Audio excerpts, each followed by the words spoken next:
It happened just before dawn, the kind of hour when the forest still holds its breath and the world hasn't quite decided whether to wake up. In the foothills of the Blue Ridge Mountains, where fog spills like silk through the trees and the only sound is the soft rustle of leaves, a retired ranger named Ethan Caldwell stepped outside to check on his chickens' routine. Quiet, expected, but that morning wasn't routine. That morning something was waiting for him. From the thicket beyond his cabin, a sharp guttural cry rang out. Not quite a growl, not quite a scream, but something unmistakably wild. Ethan's first thought was Bobcat. He'd heard rumors, stories of sightings. They don't usually come this close, he once told a neighbor, but here it was close enough to feel. He grabbed his flashlight, an old rifle heart, already beating faster than he liked to admit. What he found beyond the clearing wasn't what he expected, and what followed, well, that's the part no one ever believes. Not until they hear the whole story. Because this isn't a video about fear. This is about trust. About a moment that shattered everything we assume about wild animals, about humans, about the invisible thread that might still connect us. If you've ever watched cute animal videos and wondered if wild animals could love you back, or if baby bobcats could feel hope, then stay with me. Because this story might just change how you see the world outside your window. And it all began with one man who thought he was alone. Ethan Caldwell never planned to vanish. Not in the dramatic disappear into the wilderness kind of way. He didn't sell all his belongings or write a goodbye note. No sudden flight from society. It was quieter than that, more like slipping through a crack in the noise. A slow fade. One day he was a ranger at Red Hawk National Park, guiding tours, patching up twisted ankles, pulling kids away from cliff edges. And the next, he just didn't show up anymore. They said he took early retirement, that he needed space. Most people didn't ask why, but there's always a why. The truth is, Ethan lost his daughter in a highway accident 12 years ago. Her name was Lily. She was 10, obsessed with constellations, and bobcats had a poster of one over her bed with the words, "Wild but kind," printed underneath. On the night of the crash, she had been on her way to a nature camp he'd helped organize. Ethan blamed himself in a way only parents do. Not because he was behind the wheel, not because there was anything he could have done differently, but because she trusted him to keep her world safe. And he hadn't. He stayed on at the park for another 5 years, but something inside him hollowed. The forest, once his greatest love, started whispering different things, not adventure or wonder. Grief, regret, echoes. So he left, packed a single duffel, bought a patch of land no one wanted, a sloped parcel in the southern Blue Ridge Mountains with rocky soil and no running water. Built a cabin by hand, no insulation, no electricity, just wood nails and the quiet he'd come to depend on. He didn't intend to isolate himself completely. At first, he even kept a radio, but it never stayed on. Too many voices, too much chatter. Over time, the world slipped further away and he let it. He lived simply. 2 goats, a garden, and an old hawk he'd nursed back from a wing injury one winter. He named her Mercy. She never really left. Like some kind of companion spirit, she would circle the tree line in the mornings and return to the perch he built for her by nightfall. They kept each other company in that silent, sacred sort of way that doesn't require language. Ethan still walked the ridge every evening, still whispered to trees, still left seeds for the wild birds even in months when money was tight. And sometimes at sunset he'd sit on the porch and read aloud from one of Lily's old books, the kind with animals that talked and forests that listened. If someone had come across him, they'd have seen a man with a sun-lined face and soft hands, a calm presence in the middle of the wilderness. But under that stillness lived a man carrying the weight of a wound time hadn't been able to touch. He wasn't hiding from the world. He was waiting for it to say something worth coming back for. And that's where the mystery begins. You see, people often think solitude means isolation, but in nature, solitude has a pulse. The rustling of branches, the call of owls, the quiet click of a bobcat's paws across leaves at midnight. In Ethan's world, being alone didn't mean being disconnected, it meant listening better. And it's worth noting that Ethan never stopped believing in something bigger than himself. Not in a religious way necessarily, but in a threading together of things kind of way. He believed the forest knew more than we gave it credit for. Those animals, especially wild ones, held more awareness than textbooks would admit. He wasn't wrong. There are stories, real ones, about animals who seem to know which humans to approach. A fox limping into a fire station in Oregon. A deer that led a child out of the woods in Maine. Even dolphins that pushed drowning people toward boats. These moments don't make the news often, but they exist. Quiet miracles, tiny defiant acts against instinct. Ethan knew them all, kept a notebook of them, not out of sentimentality, but because he believed such stories held answers to what he wasn't always sure. But they reminded him that nature didn't draw its lines as sharply as we did. So when he heard that cry in the dark, his mind didn't just go to fear. It went to possibility. And that's the small lesson here: the way you've lived your life shapes what you see when the unexpected arrives. If Ethan had been someone else, a hunter, a passerby, a skeptic, what came next might never have happened. But Ethan had lived with pain. He had lived with silence. He had watched the world turn without him for so long that he could recognize when it turned toward him. And so when the bobcat's call rang through the fog and the forest bent just slightly in its direction, he stood not as a man preparing for a fight, but as a man ready to be taught something. Maybe that's the heart of this whole thing. Not a tale of rescue, but of remembering. Not a wild animal video designed to shock you with a chase or a roar, but one that asks a quieter question.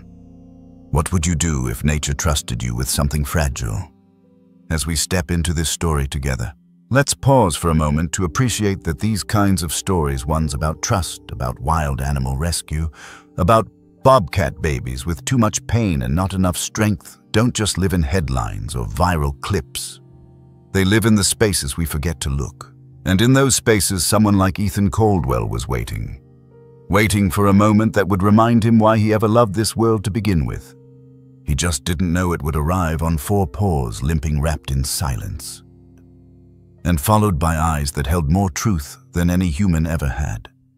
Next, we'll take you into that morning. The scream, the flashlight, the rifle, and the look that rewrote everything Ethan thought he knew about predators. Because when a bobcat appears in the shadows, most people run. But Ethan walked toward it. And what happened after was unbelievable.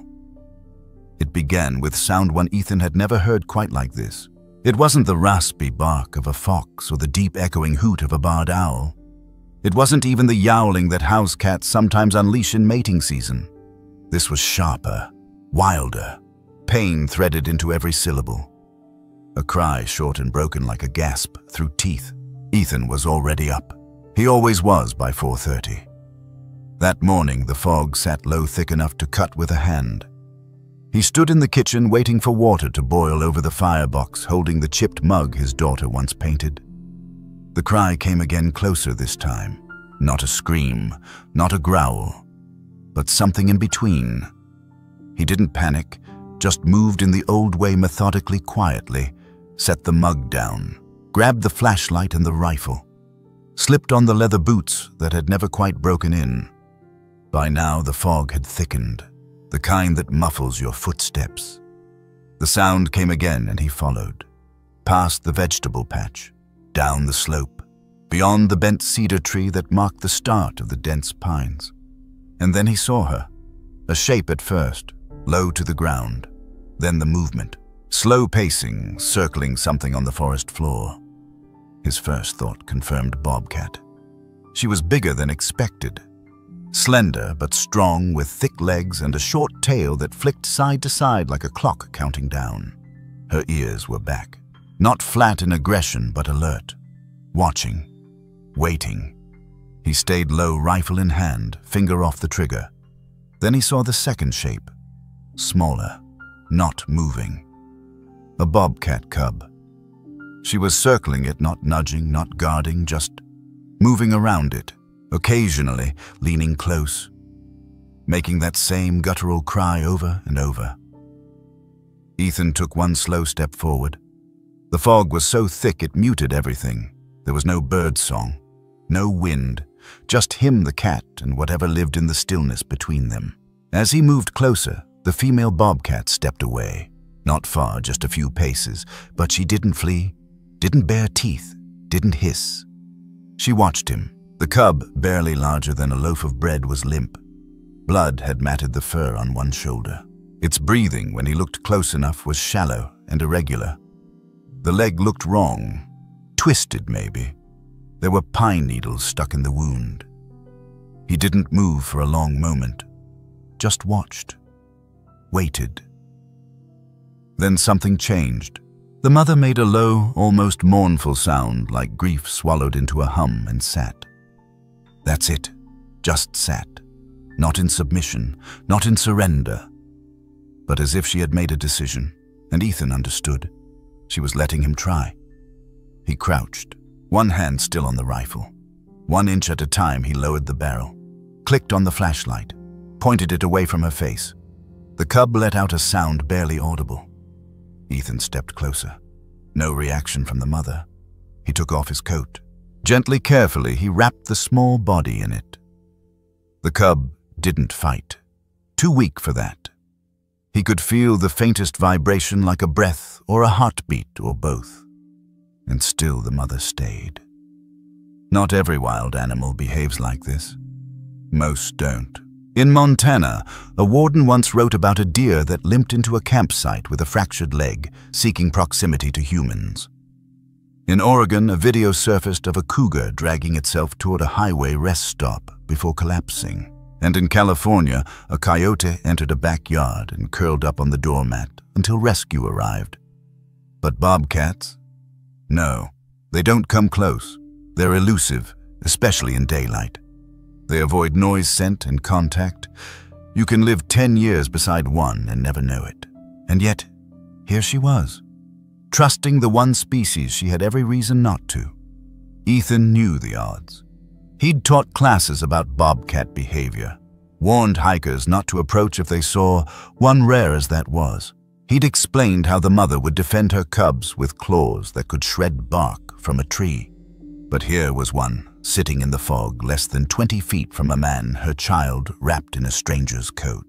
There's a lesson hidden in moments like these, though we often miss it. Sometimes nature breaks its own rules, not out of confusion, but out of some deeper intelligence we don't yet understand. You might call it instinct. You might call it faith. Or maybe, when survival is the only language left, trust becomes a form of translation. Ethan stood slowly, the cub cradled in his arms, the mother's eyes locked on his. No threat, just presence. He turned toward the cabin, expecting the crunch of leaves, the burst of claws at his back. But it never came. She followed, not close. Maybe 15 yards behind. But she followed. By the time he reached the porch, the cub was barely moving. Its breaths came in shallow, fluttering pulses. Ethan didn't pause. He opened the door, stepped inside, and laid the cub down on a folded quilt near the stove. Then he turned. Through the window, fog still hung like a curtain, but she was there, sitting at the tree line, silent, waiting. And that moment right there is where everything shifted. Because now this wasn't just an animal rescue. It wasn't just a cute animal video, or rare sighting, or a bobcat baby in distress. This was a contract. Unspoken, yes, but real. She had brought him the most vulnerable part of herself, and now he had to keep it alive. Later, Ethan would recall that look not with awe or confusion, but with clarity. She didn't ask. He said once. She decided, and that was the difference. Wild animals don't beg. They don't plead. But sometimes when the wind moves just right and the heart is cracked open enough to feel it, they offer us something we're rarely ready for: trust. Not the kind you earn with time, but the kind that comes once silently and never again. Ethan moved quickly then, checked the cub's wounds, stitched what he could, heated water for cleaning, tried to remember everything he'd learned about field triage. The bobcat never left, not that night, not the next. And from that moment on, every breath of the cub became a thread between man and mother, between grief and healing, between solitude and something far more powerful, connection. So many people ask, can animals love you? Do wild animals feel hope? Maybe the better question is, can we love them back when it's inconvenient, when it's risky, when there's nothing in it for us but a heartbeat in our hands? Because sometimes, in the quietest corners of the world, trust doesn't knock. It cries in the fog, and you either walk toward it or let it vanish. Next, we'll step into the cabin where Ethan begins the fight to save the cub's life with nothing more than an old first aid kit, a cracked phone, and a promise he never spoke out loud. But it all began here, with a sound that wasn't quite pain, and a look that wasn't quite wild. Ethan had seen injured animals before more than he could count. In his 2 decades as a ranger, he'd rescued fledgling birds tangled in fishing line, untangled deer from fence wire, and even once helped tranquilize a black bear that wandered into a backyard swimming pool. But nothing, not one of those rescues, had felt like this. This was different. The female Bobcat hadn't just tolerated his presence, she had chosen it. She'd watched him lift her cub rabbit in a wool-lined coat and carry it up a muddy slope. She'd followed quietly, unmoving. Her yellow eyes never blinked too long, never threatening, just watching. Ethan moved inside the cabin with urgency, not panic. That distinction mattered. He knew panic wastes time, makes the hands sloppy. He laid the cub gently on the only table he had, the one he usually used for reading or eating. The cub didn't cry, didn't flinch, just breathed barely. The mother Bobcat sat beyond the window, not on the porch, not in the open, but just far enough back that she could see in. And wait. Ethan didn't close the curtain. He didn't want to cut off that line, whatever it was. He opened the wooden chest beneath the sink and pulled out an old first aid kit. It was crusted at the hinges, hadn't been opened since the winter. He sliced his leg on a frozen branch. He took inventory iodine gauze, a tiny bottle of antibiotic powder, a few surgical strips, some tweezers, no painkillers, no sedatives, not built for wildlife. But it would have to do. The cub's wound wasn't clean. Something had ripped through the shoulder, likely another bobcat. Males, when threatened, will sometimes attack cubs to force the female back into mating. Ethan had read about that in a field biology manual years ago. Brutal, but common. He dabbed iodine on a cloth and pressed it to the wound. The cub twitched but didn't cry out. That worried him more. No resistance meant no strength. He cleaned carefully, pulling out pine needles, then pressed gauze to the gash. His hands trembled not from the cold, but from the weight of what he was doing. Outside, the mother made a low sound, not quite a growl, not quite a purr. It was grief, maybe hope. He didn't know which. He spoke aloud, not to the cub, but to the air. "I'll do what I can." And for a moment, it felt like someone answered. This wasn't a scene from a cute animal video. There was no music, no golden light, just the soft hiss of the firebox and the sound of breath, both his and the cub's. It might be easy to assume that wild animals don't feel trust, that they run on instinct alone, that what happened that night was a fluke. But the more you sit with stories like these, the more that idea starts to fall apart. In 2011, a family in Colorado found a mountain lion cub curled under their porch during a snowstorm. It didn't run. It didn't snarl. It stayed. When wildlife officials arrived, they discovered the cub had a broken leg and a ruptured paw. The theory: it had crawled to the only source of light it could see. In 2018, a YouTube video went viral showing a wolf stuck in a bear trap approaching a group of campers without attacking. It limped, snarled once, then collapsed. The campers, terrified, at first realized it was too weak to defend itself. They covered it with a tarp, called for help, and saved its life. These aren't fairy tales. They're real. And they remind us that wild doesn't mean blind, that sometimes even a predator can choose compassion. Ethan worked steadily. Once the bleeding slowed, he wrapped the shoulder tightly. He took a warm cloth soaked in honey water, one of the few things he had, and held it near the cub's mouth. a flicker of a tongue, a swallow. That was the first sign the cub hadn't given up. He didn't name the cub, not yet. That felt too fragile, like naming it might invite loss, but already it was taking up space in his heart in a way he hadn't expected. The mother didn't leave. She stayed just beyond the trees like a quiet witness to the work inside. Every time Ethan looked through the window, she was there. Not pacing, not growling, just waiting. And in that silence, a new question formed. Why him? Why had she chosen a human, an old man with a rifle and a cabin, when every part of her instinct should have screamed to flee? Maybe she didn't know he'd help. Maybe she just hoped. Maybe animals like people carry an instinct for grief. And maybe in that grief, when all the usual responses fail, trust isn't a mistake. It's a last resort. Ethan stood at the stove, boiling water again, the cub resting beneath a wool blanket nearby. He stared at the flames, trying to make sense of what he was feeling. Not pity, no purpose.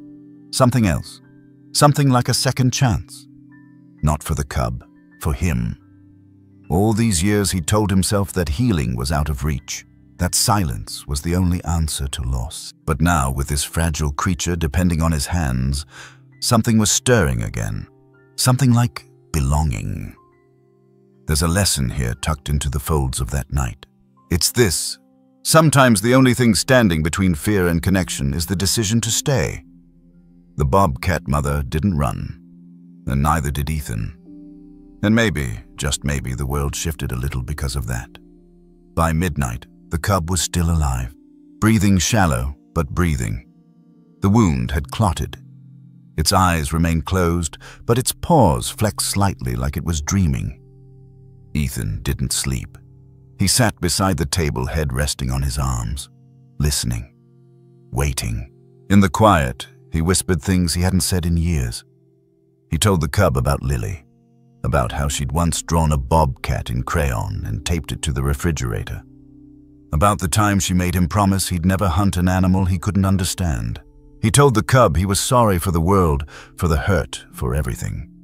He wasn't sure the cub could hear him, but someone was listening. When the sun began to rise, slivers of orange light fell through the cabin's east window. The fogged had lifted.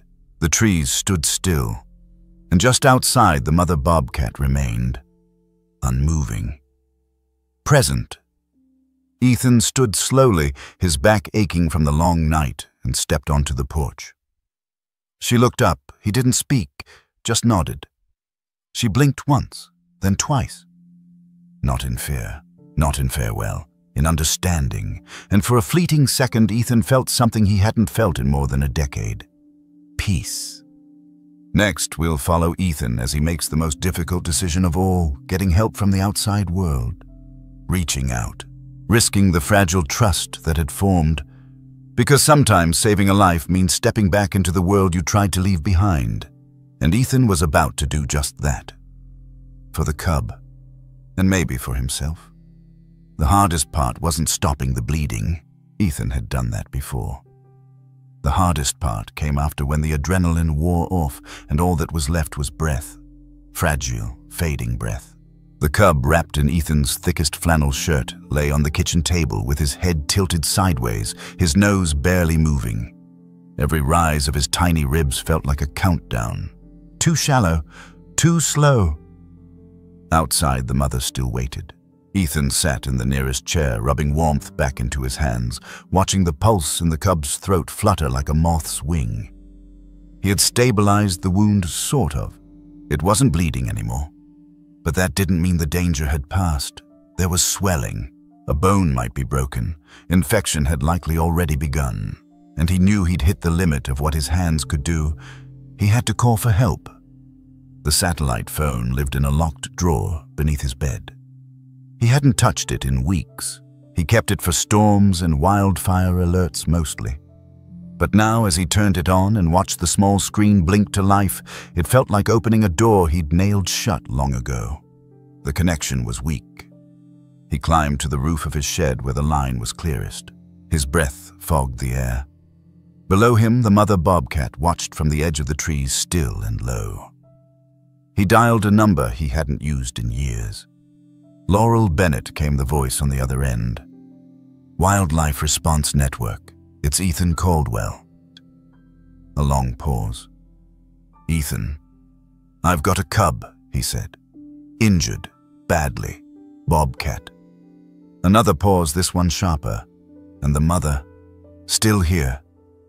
Outside the cabin. That was all he needed to say. Laurel understood the rest. I'll bring a med kit and a crate, she replied. ETA 90 minutes. As the line went dead, Ethan stared into the tree line. She's still here, he whispered. Back inside, he checked the cub's temperature. Still low. He placed a warm water bottle near its body and rewrapped the shoulder with dry gauze. Every few minutes, he dipped a cloth into honey water and touched it to the cub's lips. Once the tongue flicked. A swallow. That was something. Wild animal rescue is never clean, and it's never simple. There's no script, no guarantee that help arrives in time, or that the animal survives transport, or even that doing the right thing won't backfire. But sometimes choosing action, especially when it might cost you something, is the only choice that matters. He thought of Mercy, the injured hawk he found years ago. She had been caught in barbed wire.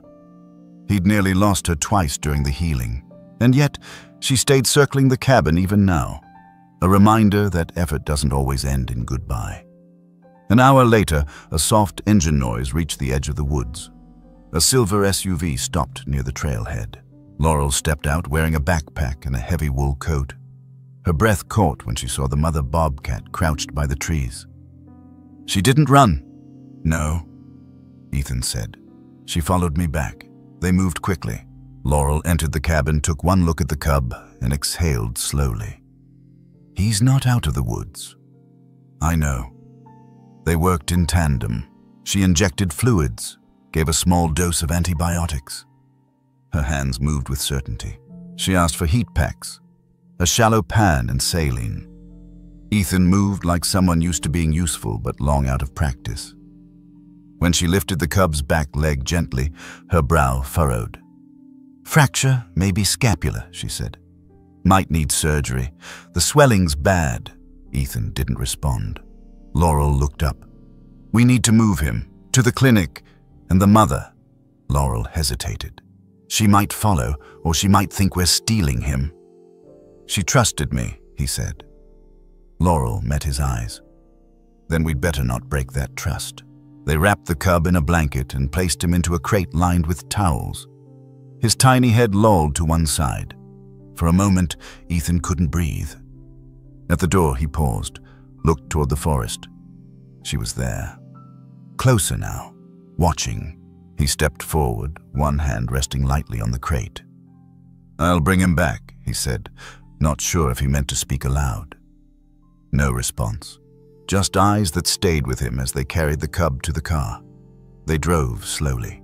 Every turn felt like it could shatter the fragile quiet inside the vehicle. The road had frozen over in parts. When they reached a sharp curve, Ethan gripped the crate tightly, feeling every bump. 30 minutes in, Laurel glanced at the GPS and cursed. The bridge ahead is out, washed out in the last storm. What's the detour? There isn't one. They parked, got out, loaded the crate onto a canvas stretcher they found in the back of her car. It was a 2-mile walk, uphill. They moved in silence, breath fogging with each step. The crate swayed between them low to the ground. Ethan could hear the cub's breathing, still too shallow. Halfway through, they stopped to rest. Laurel reached into the crate and touched the cub's forehead. Still with us, she said. Barely. And then from the woods behind them, a sound. Not loud, not urgent, but present. They turned. The mother bobcat stood at the edge of the trees. She had followed. She didn't come closer, didn't approach, just stood there still and rooted. Laurel whispered, She's giving us her trust. They kept walking. By the time they reached the field clinic, just a small wood frame building with a metal roof, night had fallen. A vet named Elena opened the door, ushered them in with a quiet efficiency. They laid the cub on the surgical table. He was sedated, x-rayed, and prepped for surgery. Ethan sat in the waiting room with Laurel. Neither spoke. Outside, snow began to fall soft and steady. 2 hours passed, then 3. Finally, Elena stepped out, peeling off her gloves. "He's stable," she said. "We pinned the shoulder. He'll need recovery time. Weeks, maybe longer." Ethan looked up. "He'll live if we're lucky." She smiled gently. "He's strong, stronger than he looks."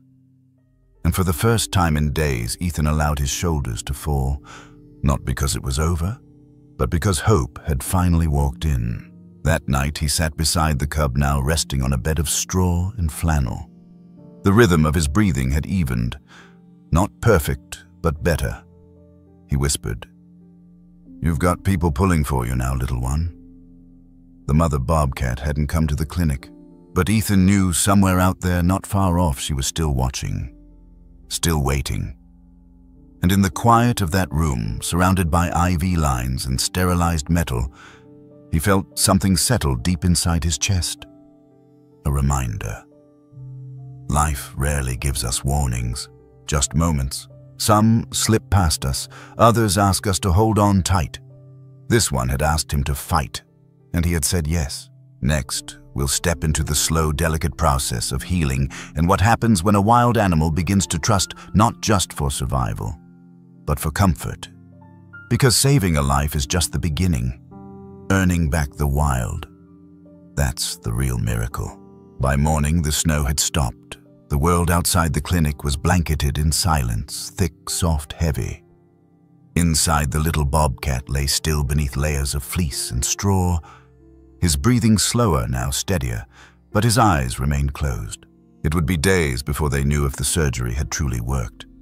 Weeks before he could walk again. Ethan stayed beside him. He hadn't left the cub's side since the previous night. Laurel had gone home to rest. Elena, the senior vet, moved in and out quietly, checking fluids, updating charts, and keeping her voice low. The room smelled of antiseptic, but Ethan had placed a pine branch by the window, something from home, something wild. He wasn't used to this setting. Linoleum floors, electrical hums, white light. The world he'd lived in for years didn't look like this. It looked like wood smoke and creek beds, not drip stands and heart monitors.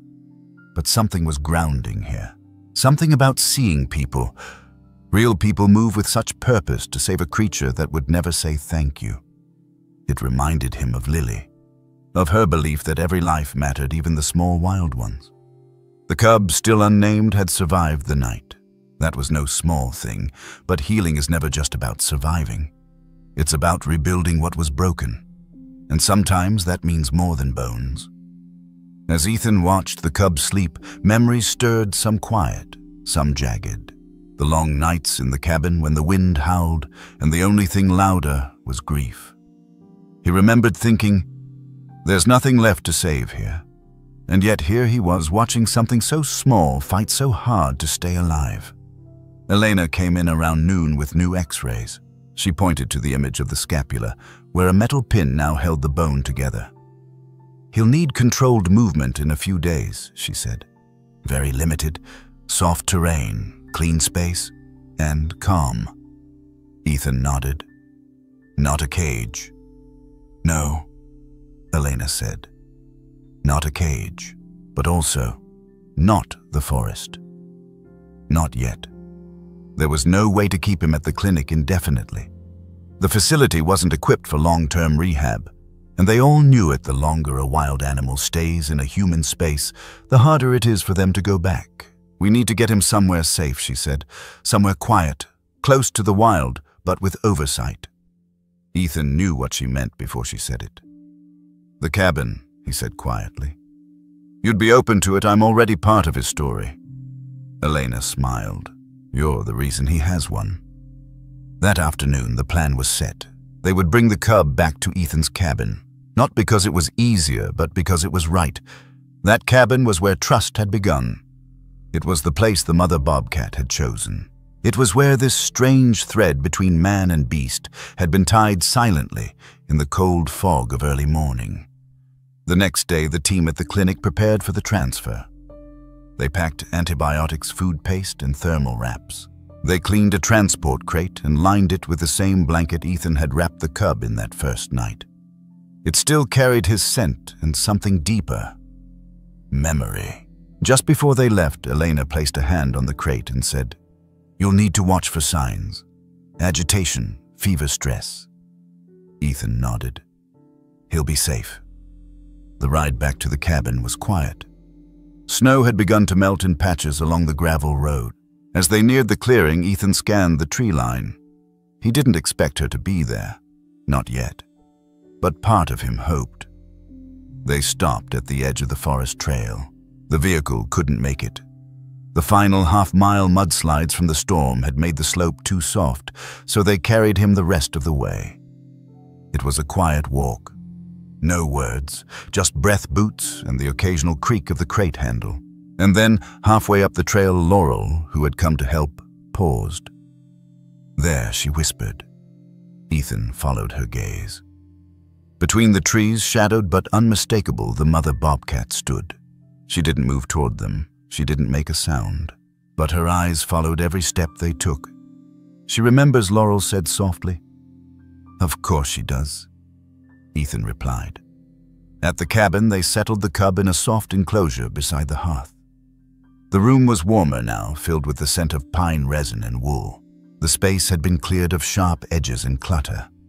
Ethan had even moved his table aside, making room for a recovery space that still felt like the forest. Days passed. Slowly, the cub began to stir. His eyes opened hazy at first, then clearer. He licked water from a small dish. He sniffed the blanket he'd been wrapped in. When Ethan placed his hand near the cub's paw, there was no recoil, just quiet recognition. And every evening, like clockwork, the mother would appear. Never close, always at the edge of the clearing, watching. She didn't try to come forward. She didn't call out. She simply stood there, presence without pressure. Like she knew her part now was to wait. It's strange how quickly a rhythm can return to life when healing begins. Mornings were for medicine. Afternoons for gentle movement. Evenings for warmth and quiet. Ethan started talking aloud again, not because he expected the cub to understand, but because speaking made the silence feel more human. He told stories about Lily, about the ridge trail, about the hawk named Mercy, who still circled overhead from time to time.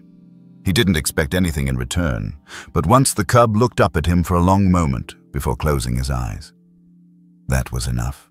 There's a real-life parallel here. In 2020, a Florida wildlife rehab center documented a case of a panther cub found alone in the Everglades, dehydrated and covered in ticks. A team spent weeks nursing him back. Eventually, when he was strong enough, they released him near the site where he'd been found. A week later, a trail camera captured something astonishing, a larger panther, likely his mother, approaching the release site, sniffing the area where her cub had been. She had been watching all along. These stories remind us that wild animals remember, they feel, and they wait. The lesson. Sometimes the best way to help is not to hold on tighter, but to give just enough space for trust to breathe. Ethan never named the cub, but in his notebook he started referring to him as Finn. Not short for anything, just a sound he liked. Soft, clean, whole. By the third week, Finn could stand. Wobbly, slow, but on his own. He padded to the edge of the enclosure and sat there for a long time, watching the window. Watching the world he once belonged to. Ethan stood behind him, hand resting gently on the wood frame. "He's almost ready," Elena said one afternoon when she visited. "Another few days and we can let him decide." Ethan nodded. "I think she already knows." And she did. That night, the mother bobcat came closer than ever before. Just 10 feet from the porch, her body is low. Her ears were forward. She looked toward the window, and for the first time, Finn stepped up to the glass. He didn't make a sound, just looked back. Ethan watched the moment, feeling something settle in his chest. Something final, something whole. Healing isn't always about mending what's broken. Sometimes it's about creating the conditions for return, for belonging. It's about choosing to believe that if you make space, something wild might come back. Next, we'll witness that return, the moment when instinct, healing, and love come together at the edge of the woods. A reunion, a risk, and a reminder that letting go isn't the end of the story. Sometimes it's the part that matters most. It wasn't the movement that told Ethan the cub was healing. It was the eyes. They'd started dull, unfocused, like the light inside had dimmed to a flicker. But now, 2 weeks since the surgery, something had shifted.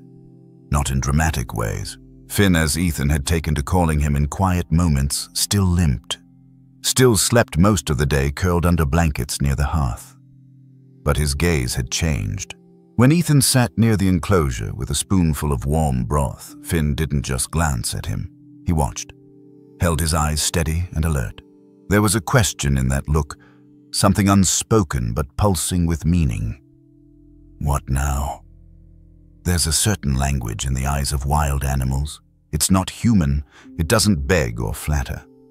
But it does communicate more honestly, perhaps, than most words ever could. Ethan had seen it before. In the hawk with a torn wing, who once followed him through the trees long after she could fly again. In a fox kit he rescued from a frozen creek, who turned to look at him once, just once, before vanishing into the brush. That look wasn't about thanks. It wasn't about ownership or need. It was something closer to acknowledgement, a mutual knowing. I see you. You see me. That's enough. Finn gave him that look now every morning, just before he dipped his nose into the shallow dish of crushed rabbit and water. He'd glance up, hold Ethan's eyes for a second too long, then return to eating. It wasn't a bond in the domestic sense. Finn wasn't becoming a pet. He never would. That wasn't the point. The point was presence. And presence, when it's given by a wild animal, is a sacred thing. Ethan spent hours watching him, reading aloud sometimes. Not because he expected Finn to understand, but because it helped fill the quiet with something soft. He read old wildlife books, ones Lily had loved. Books about wolves and bobcats and animals with names that sounded like spells: lynx, cougar, coyote. He described the seasons, told Finn about the ridgeline trail that glowed orange in the fall, about the way snow felt on bare skin.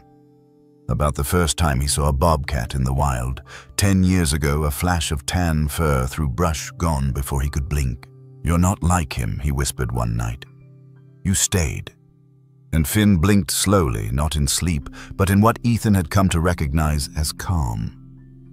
Elena visited twice more in those weeks, checking the healing of the shoulder, testing the range of motion.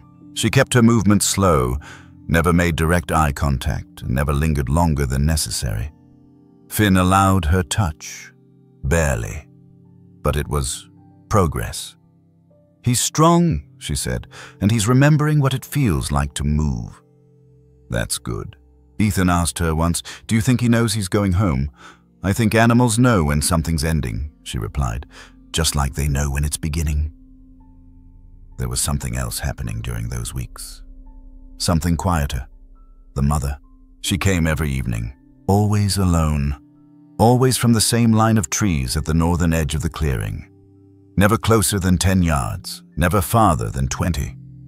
She never made a sound, never broke her pattern. Just arrived at dusk, stood for 10 or 15 minutes, and then vanished again. Ethan had come to expect her. Sometimes he'd sit on the porch while Finn slept inside, watching her watch the cabin. He didn't try to speak, didn't raise his hand. He just sat there, matching stillness for stillness. He didn't need to be part of her world to understand he already was. That perhaps was the strangest part of the entire experience. Not the surgery, not the rescue, but this, the ongoing trust. She hadn't just delivered her cub and disappeared. She had waited, every night, like a promise. It reminded Ethan of something a Lakota wildlife tracker once told him during a field training: wild mothers don't abandon. They measure distance with faith. Now he understood what that meant. The real lesson wasn't about rescue. It wasn't about healing bones. It was about what it means to carry trust across silence, to keep believing even when you can't see the outcome. That was the mother's lesson, and now it was Finn's too. He watched the cub sleep, breathe limp and stretch. And all the while, those eyes never stopped watching him in return. Real-life examples came back to Ethan as he moved through those days. The snow leopard in Pakistan returned to the same mountainside shelter after her cub was healed by researchers. The red wolf in North Carolina refused to leave the perimeter of a rehab facility for a week after her injured mate was taken in. These weren't stories of animals turning tame. They were stories of connection, brief, undeniable, real. In Finn's eyes, Ethan saw something similar. It wasn't gratitude in the human sense. It wasn't an attachment. It was clarity. I was hurt. You helped. I will remember. And that's more than enough. By week 4, Finn had begun to explore the edges of the cabin. Ethan opened the back door to let the cold air in during the day, allowing Finn to sniff the pine-scented breeze, to hear the wind rustling through the branches. He watched the way the cub's ears twitched at every new sound, the way his paws stayed close to the threshold, but his eyes lingered on the tree line. One afternoon, Ethan stepped outside and returned a few minutes later to find Finn pressed against the glass, not trying to escape, but looking, watching the clearing, the place where his mother always stood. That night, Ethan built a small transition pen at the edge of the cabin. It opened into a safe fenced area, just enough space for Finn to stretch his legs, feel snow beneath his paws, and smell the trees. The next morning, he opened the door. Finn stepped out. No hesitation, no panic, just a quiet certainty, a soft crunch of snow underfoot. He sniffed the air, turned to glance once at Ethan, and then sat. Waiting. The mother didn't come that day, or the next, and Ethan felt something stir, a worry maybe, or maybe something else. The slow ache of change. Then, on the third evening, just as the sky turned pink and the shadows stretched long, she arrived. Finn saw her first. He stood. No sound passed between them, no cries, no movement, just 2 sets of golden eyes locked across a clearing. Ethan stepped back out of sight. He knew what was coming next. But before he left the window, he caught one last glance, Finn turning his head just slightly toward the cabin, toward the man who had kept him alive. And in that glance, there was no confusion. No clinging, just the same silent message his mother had once given: I trusted you, and you were enough. That night, Ethan didn't sleep. Not out of worry, but out of awe. Next, we'll follow the final step of this journey, the return to the wild. The moment Finn chooses the forest, the moment a mother's hope is fulfilled, and the moment a man once alone in his grief finds something he never thought he'd hold. Again, a sense of peace and a place in the story of something bigger than himself. Because when a wild heart comes home, we're reminded we still belong to the same world. The sun was still low when Ethan opened the enclosure for the last time.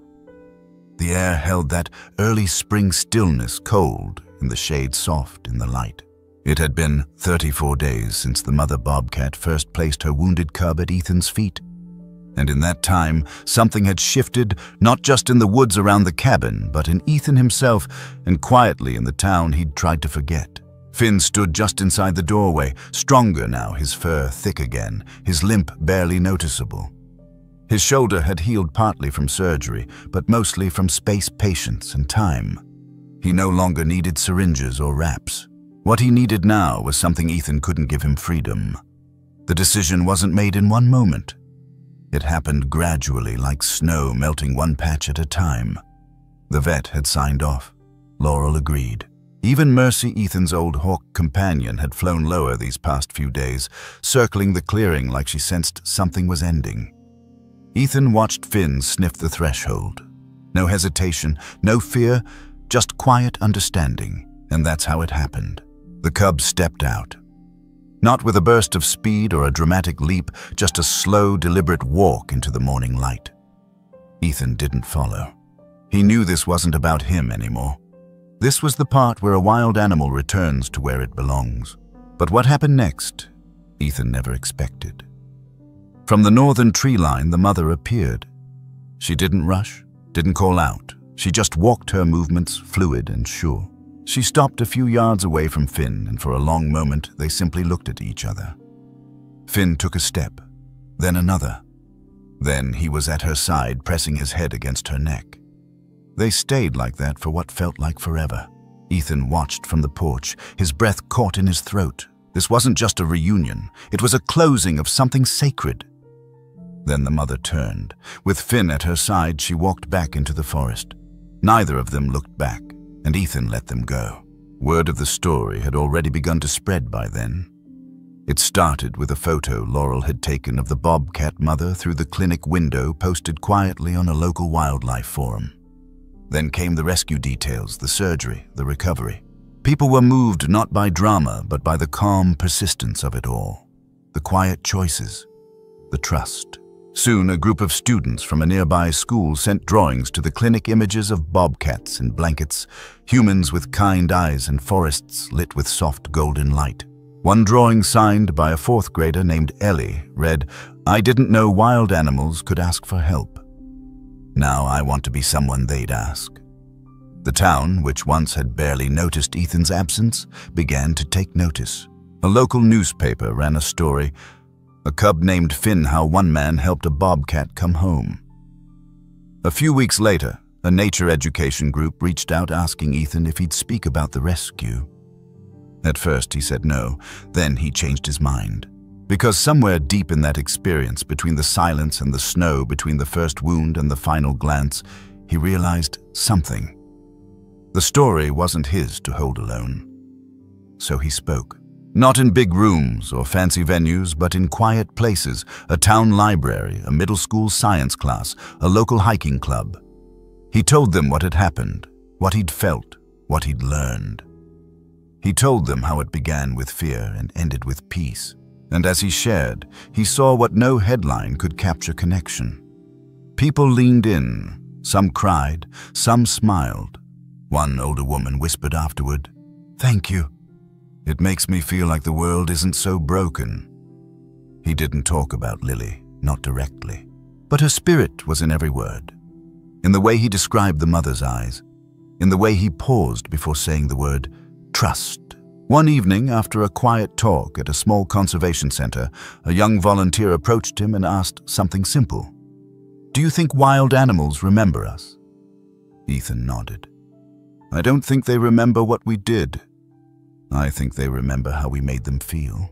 That night, back at the cabin, he opened his old notebook. He added a new page. At the top, he wrote, "Finn. Trust given. Trust returned." Then he added a small note beneath it. "Some animals leave the forest to survive. Others return to remind us we're not separate from it." This story could have ended there. A neat conclusion. A moment of release. But the forest had one more thing to give. A few weeks after Finn and his mother vanished into the trees, something changed along the edge of the trail. Footprints. Tiny ones. Bobcat prints, sure, but smaller. Lighter. A kit, maybe. Ethan didn't chase the signs. He didn't set out food or trail cameras. He just walked a little slower. Left his door cracked more often. Watched the treetops with a little more softness. Because sometimes when you return something to the wild, it comes back in ways you don't expect. There's a real-world echo of this in a place called Tule Lake, California. A wildlife biologist once released a healed red fox into a reserve after months of care.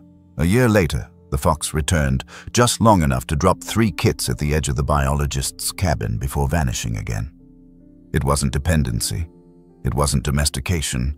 It was something older than that. A circle, a thread unbroken. Ethan thought of that often. He also thought about the people he'd met through Finn's story. The child who wanted to study veterinary medicine, the retired teacher who donated art supplies to the wildlife clinic, the boy who started sleeping with a stuffed bobcat named Jasper. All of it because one wild mother didn't run. The lesson: compassion, real compassion, doesn't require control.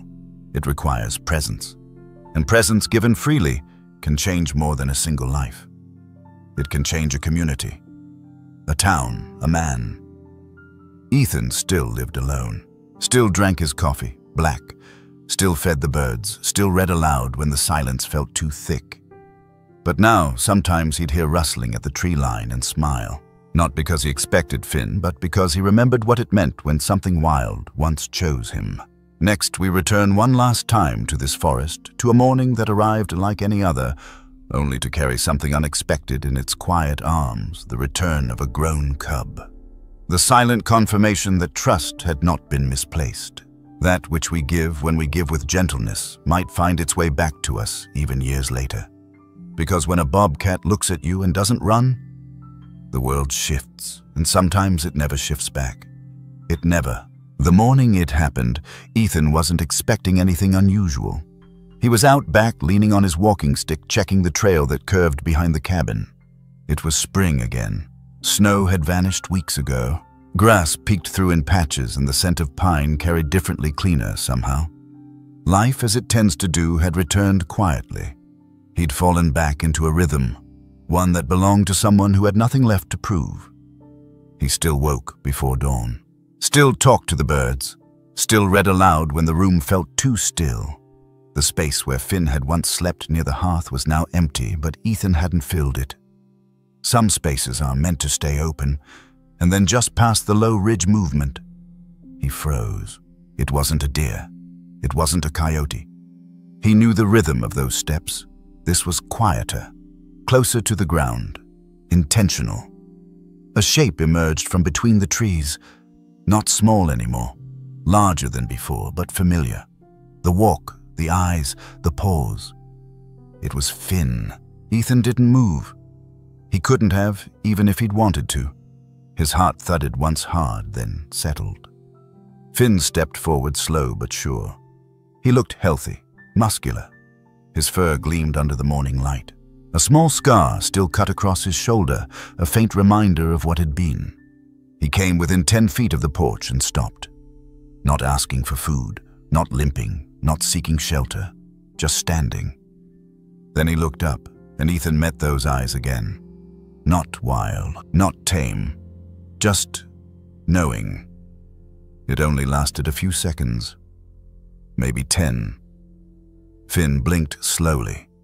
Then he turned, walked back toward the woods. At the edge of the tree line, another shape waited. The mother.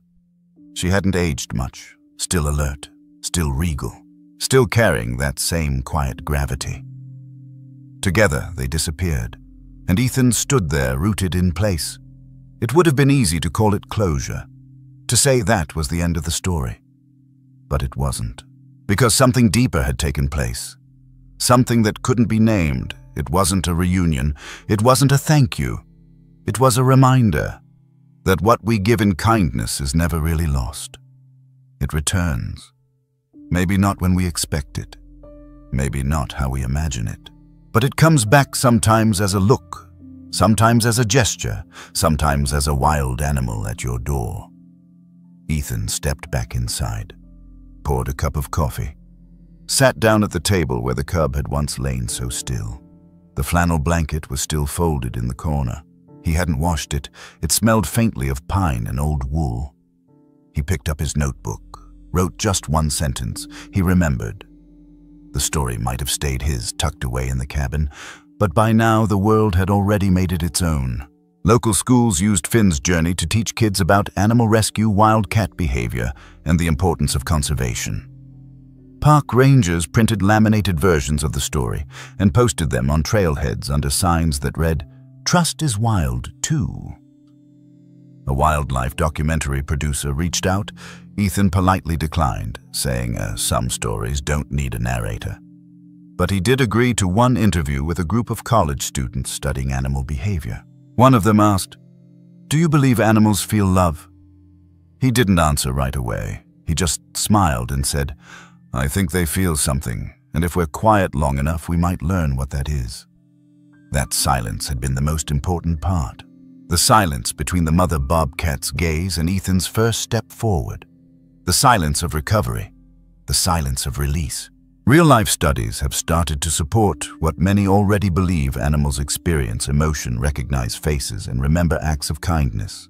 In 2017, a study on felids, the family of cats that includes bobcats and lynx, revealed they possess advanced memory, spatial awareness, and even show a preference for familiar humans over strangers after long absences.